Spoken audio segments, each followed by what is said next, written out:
Siamo con Stefano Dapice, segretario dell'Ilva Maddalena.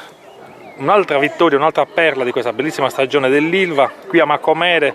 Insomma, la passione sale e anche l'attesa in vista di questo traguardo storico.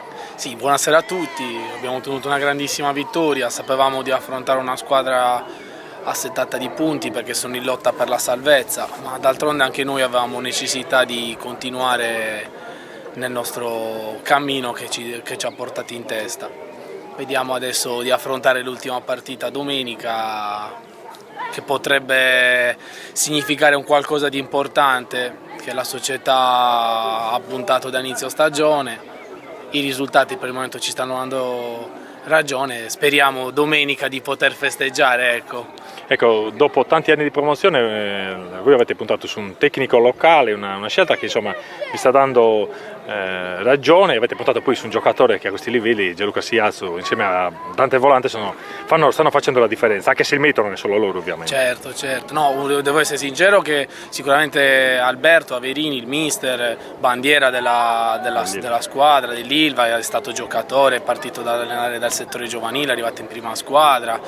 Poi naturalmente la forza di una squadra sono sempre gli attaccanti, Siazzo e Volante per me in questa categoria fanno la differenza, ma non dimentichiamo che abbiamo uno zoccolo duro di maddalenini, insomma la squadra su 20-22 giocatori abbiamo circa 17-18 maddalenini locali, i nostri fuoriquota sono tutti maddalenini, quindi diciamo che il leone isolano, come dicono, è ben radicato all'interno della squadra. Certo, insomma un campionato ovviamente anche dispendioso per le trasferte, però abbiamo visto che anche qui a Macomè sono arrivati in tante dimostrazioni che la squadra è seguita e insomma merita un palcoscenico come quello dell'eccellenza.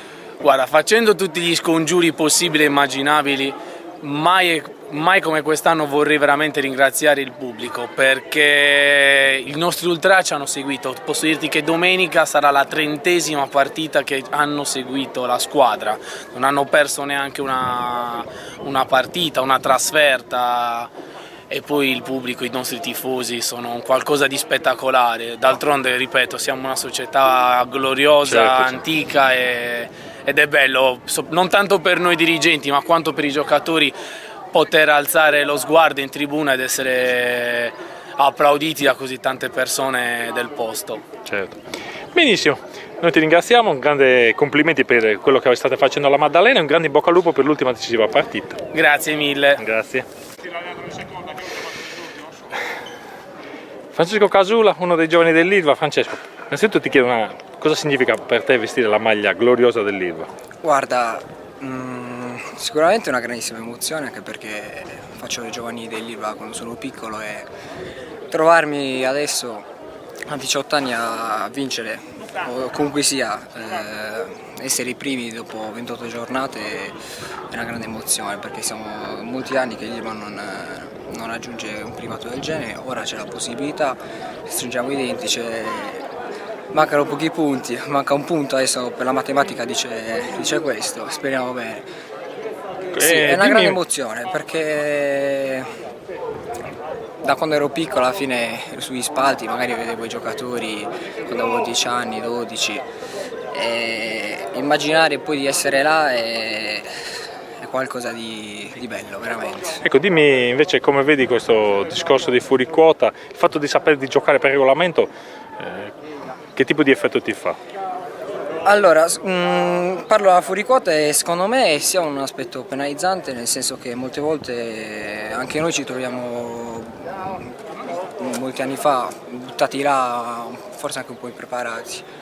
È ovvio che poi con le partite un fuoriquota, un ragazzo assume sempre più responsabilità, impara a stare anche dentro un determinato ambiente e quindi matura.